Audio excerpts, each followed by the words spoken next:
두 번째는 겸손한 마음이죠. 겸손한 마음. 시편 51편 17절 말씀입니다. 겸손한 마음. 자, 그거는 하나님께서 구하시는 제사는 상한 심령이다. 하나님이여 상하고 통회하는 마음을 주께서 멸시하지 아니하시리이다. 이런 말입니다. 자, 이거는 네 개의 구조로 보는데 하나님께서 구하는 제사는 상한 심령이고요. 하나님이 상하고 통회하는 마음을 주께서 멸시하지 아니한다. 그래서 우리가 A와 A-는 바로 뭐냐면 하나님께서 구하시는 제사는 상한 심령이고 하나님이여 상하고 통회하는 마음을 주께서 멸하시지 아니한다. 이 말을 우리가 좀 볼 수가 있는데요. 아니, 틀려요. 예, 두 번째 시편 51편 17절이에요. 두 번째. 자, 그러니까 다윗은 하나님이 구하시는 제사는 상한 심령이라고 명시적으로 지금 선언하고 있는 거예요. 상한 심령을 다윗은 이어서 뭐라고 얘기하냐면 상하고 고통하는 마음이라고 다시 구체적으로 설명을 하고 있어요. 여기서. 그러니까 상한 심령은 무슨 심령이냐? 상하고 통회하는 마음이다. 그럼 여기서 상하고라는 말, 이 상하고라는 말은 어떤 말이냐라고 하는, 요거는 뉴시파르, 아까 저기 얘기했죠. 그죠? 뭐죠?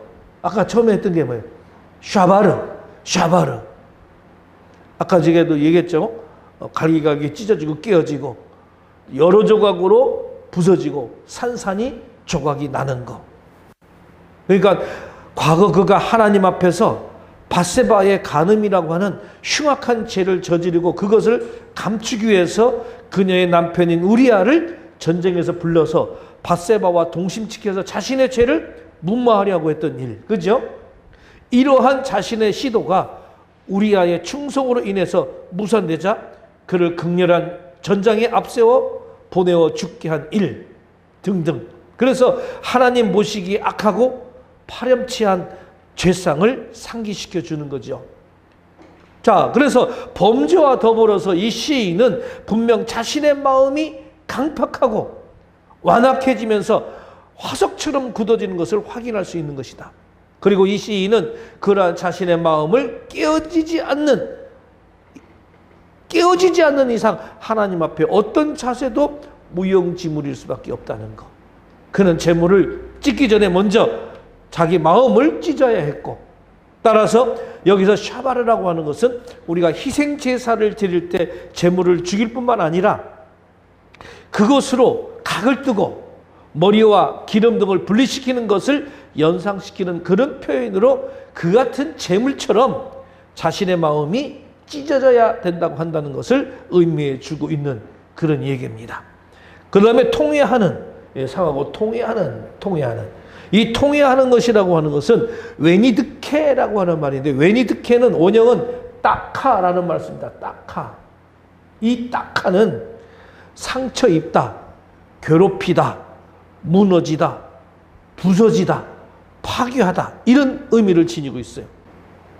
그러니까 이러한 일을 행하는 주체는 뭐냐? 자기 자신이고 동작을 당한 대상은 바로 그의 마음이다 라고 하는 것이죠.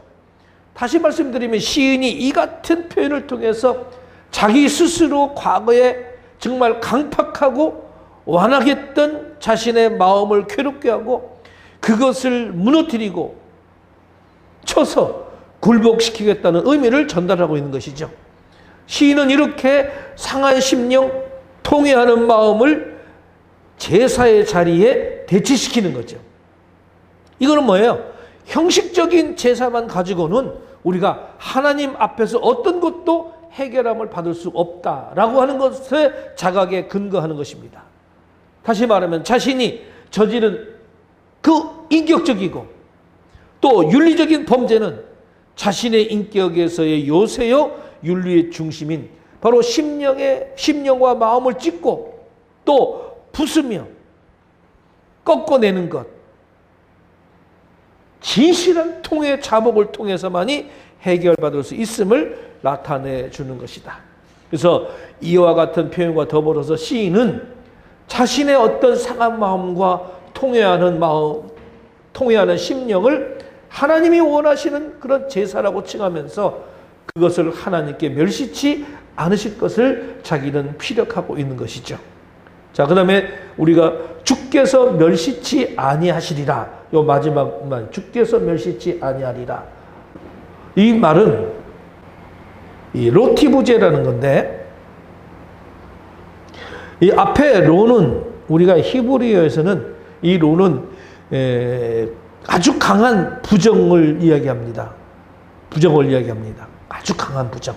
그리고 이 티부제라고 하는 말은 무슨 말이냐면 업심여기다, 싫어하다, 경멸하다 이런 의미를 지닌 내용이에요. 그러니까 앞에 아주 부정과 붙이면 뭐 해야 돼요? 굉장히 업신여기고 굉장히 싫어한다 이런 거죠. 그러니까 영구적 부정이라고 그래요. 절대 부정 이런 의미가 있는 겁니다.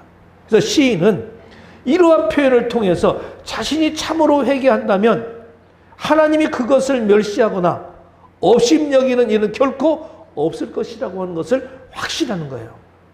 이러한 오늘 시편 51편 17절의 표현을 통해서 참 제사, 하나님이 연락하시는 제사를 드리기 위해서 선행돼야 될 조건이 무엇인가를 우리들에게 분명하게 이야기할 수가 있죠. 그것은 뭡니까? 연약한 인간으로서 자신이 저지른 범죄에 대해서 아주 심년 깊숙한 자각과 그로 인하여 상하고 통회하는 마음을 지니는 그것, 이러한 자신을 결코 업신여기거나 멸시치 않으실 이 하나님의 긍휼하심과 풍성한 자비에 대한 자각과 확신을 가지는 것이다 라고 말씀을 드릴 수가 있습니다. 우리가 결론적으로 이야기하면 그거예요. 하나님이 원하는 것은 따로 있습니다. 그것이 뭘까? 무엇이 하나님을 즐겁게 할까요? 하나님이 기뻐하시는 것, 우리의 상상을 초월하는 것입니다.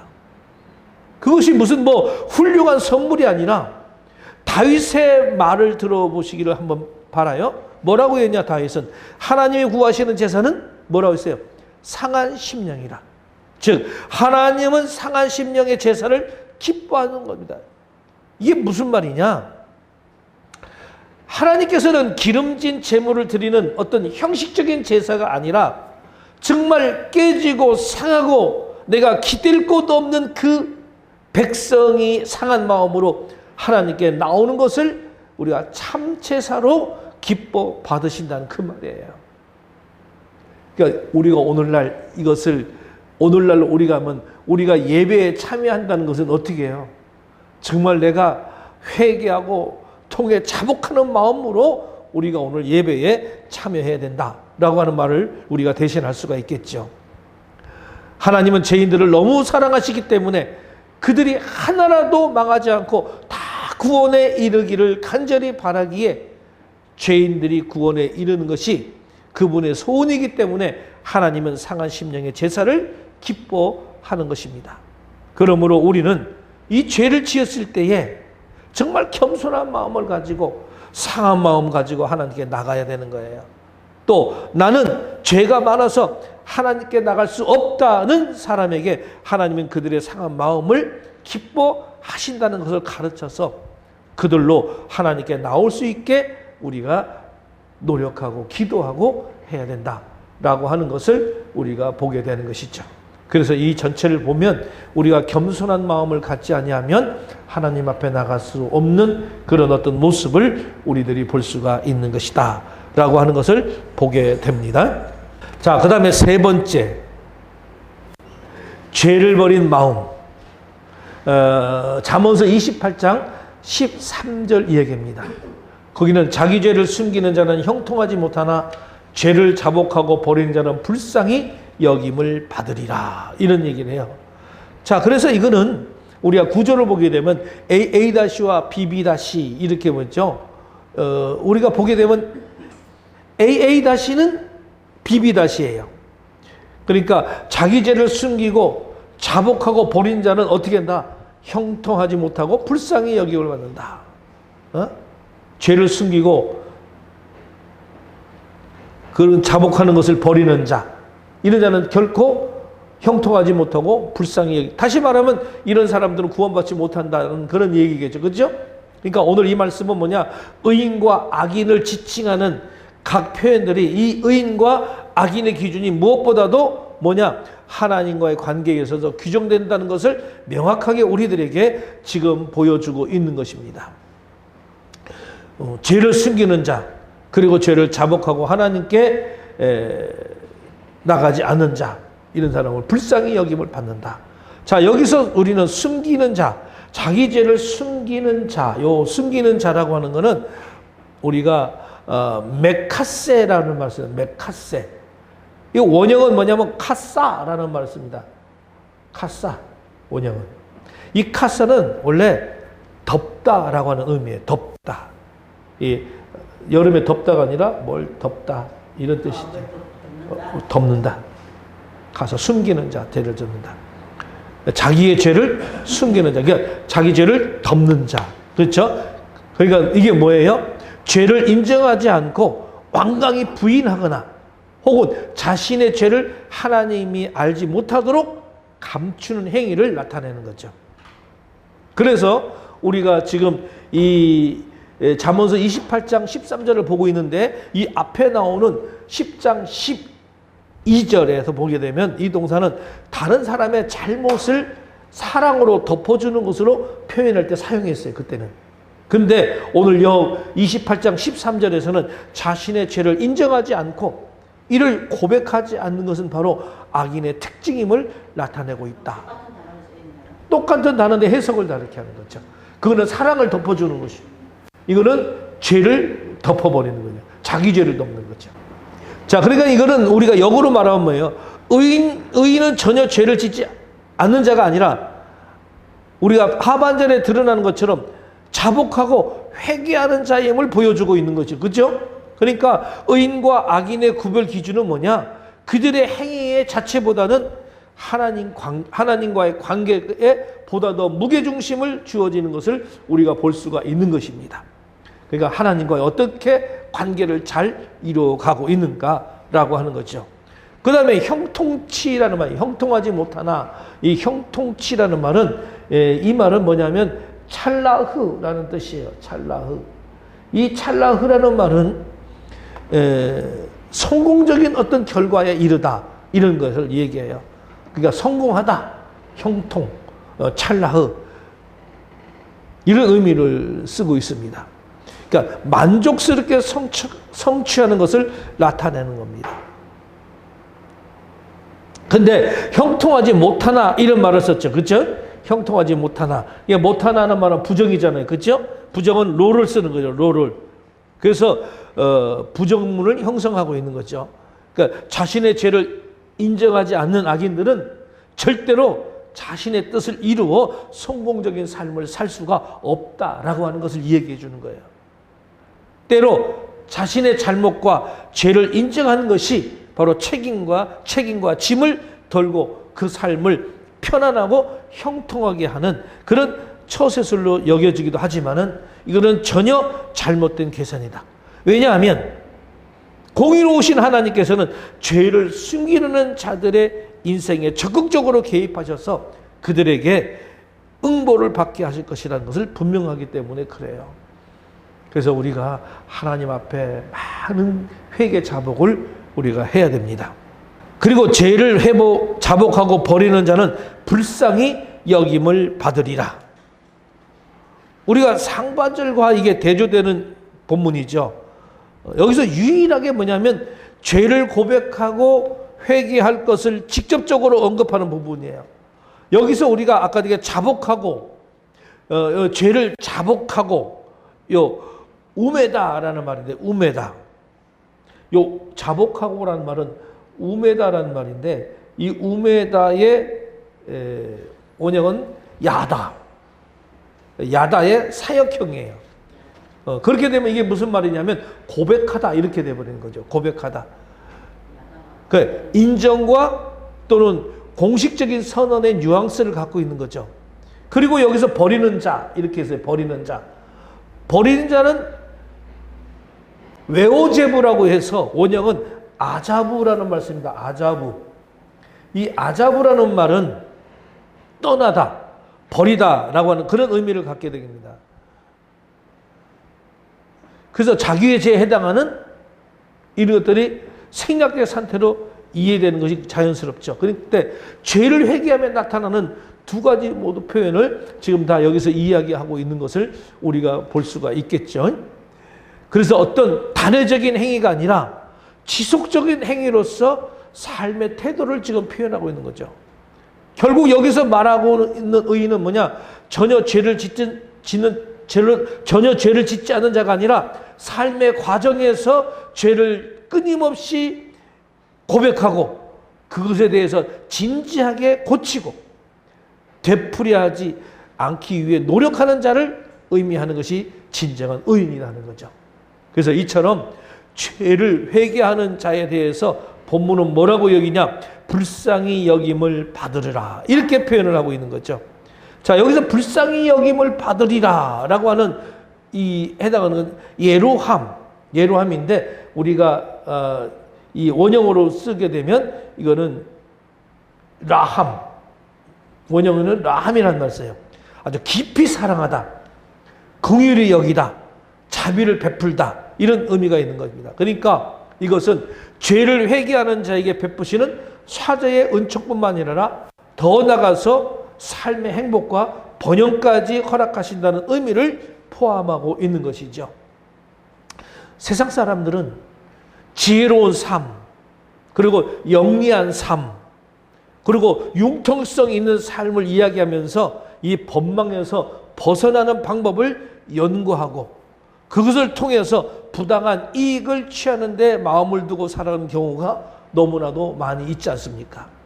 이거는 분명 불법이면서 죄악임에도 사람들은 거기에 아랑곳하지 않고 얼마 되지 않는 그런 재물에 폐념하고 그것을 자신의 행불행의 가늠자로 삼아 거기에 따라서 웃고 웃습니다. 그러나 여러분 보세요. 우리의 삶이 지혜로운가 그렇지 않은가에 대한 최종 판결하는 자는 누굽니까? 하나님이십니다. 그리고 그분의 판결에 부합된 그런 자로 서기 위해서는 그분의 계명을, 말씀을 지키느냐 그렇지 않느냐가 가장 중요한 기준이 되는 것이라는 거죠. 그렇다면 우리가 한번 생각해 봐요. 그럼 우리는 어떤 삶을 지금 살고 있습니까? 라고 하는 것을 질문해 보고 싶어요. 많은 성대된 여러분들이 신분을 자기가 안다면 우리가 허탄한 재물에 목을 매는 어리석음을 범치 말아야 되겠죠. 그렇죠? 이 땅에서조차 정함이 없는 재물만 생각하고 자신의 어떤 진실과 정직을 팔아서라도 그것을 얻겠다는 생각은 아예 하지 마시라 이 말입니다. 세상의 법망은 능히 피할 수 있고요. 사람들의 이목에서 벗어나기는 매우 쉽습니다. 그러나 하나님의 법, 하나님의 시선을 어떻게 해서도 어디에서도 이거는 피할 수가 없다라고 하는 것입니다. 우리는 고지식해 보이고 사람들의 눈에 볼 때에 어리석게 보이고 좀 손해보는 그런 손해를 자초하는 것처럼 보인다 해도 우리는 정직해야 합니다. 그래서 우리가 죄를 버릴 수 있어야 돼요. 거짓말하지 말아야 됩니다. 진실해야 합니다. 누가 뭐라 해도 세상이 어떤 식으로 돌아가도 결코 자신을 스스로 속이고 사람들 눈을 속이려고 생각하지 말아야 돼요. 그것이 가장 확고하고 이것이 온전하면 든든한 인생의 보장이 될 것이라고 하는.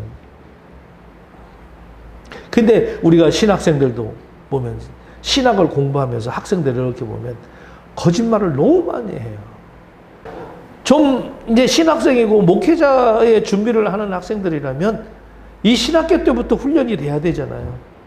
정직해야 되는데 이렇게 보면 정직하지 못한 그런 행동, 삶이 너무나 많아요. 제가 이렇게 보면 알아요. 하도 많은 사람들 내가 상대를 해보면 말 딱 뉘앙스를 들어보면 딱 그런 그들의 생활 내용들을 다 알고 있기 때문에 참 그 거짓말을 왜 그렇게 하는지 나는 이해를 못하겠어. 그래가지고 그 사역자가 돼가지고 어떻게 했냔 말이죠. 그러니까 우리가 몸으로 마음으로 우리가 전인격적으로 깨달고 회개 자복하는 이런 것들이 반드시 우리가 있어야 되는 거예요. 좀 더 떳떳하고 정직하게 이렇게 하면은 좋은데 그렇지 못하는 모습들이 우리들에게 있어 보인다. 좀 문제가 있는 것이다. 그래서 우리가 죄를 버릴 수 있는 이런 마음이 있어야 된다. 항상 우리 마음속에 갖고 있으면 돼요. 그래서 그날 저녁에 여러분 자기 전에 기도 충분히 하시고 다 털으세요. 마음 편하게. 그리고 주무세요. 그럼 마음 편하게 잠도 잘 자. 아니면 자면서 계속 기도하세요. 그래서 자기의 오늘 잘못된 상황들 하나님과 대화하고 그래서 우리가 큐티라는 것을 해야 되고 그 다음에 그래서 아침에는 큐티를 하고 저녁에는 홀리 타임, HT, 홀리 타임. 저녁에는 내가 오늘 지냈던 일들을 성경을 통해서 반성을 하고 회개를 하고 또 다음에 내가 어떤 것을 할 것인가를 우리가 하는 홀리 타임을 가져야 돼요. 그래서 제가 이걸 HT라고 만들었는데 아침에 하는 건 우리가 QT, 저녁에 하는 것은 HT, 홀리 타임. 이 시간을 가져야 돼. 성경에 보니까 제가 없는 것을 만든 게 아니라 성경에 보니까 성경에 아주 훌륭한 우리의 신앙인들 보게 되면 전부 다 이 QT와 HT를 다 했더라고요. 그래서 꼭 저녁에 우리가 반성하고 그날 했던 일들을 내가 잘못한 거 있으면 하나님 앞에 회개하고 그리고 또 다음 날을 맞이하는 이런 거. 우리는 뭐 날마다 죄를 질 수밖에 없는 그런 인생이기 때문에 이 회개하는 것, 죄를 버리는 마음 굉장히 중요하다라고 생각이 듭니다.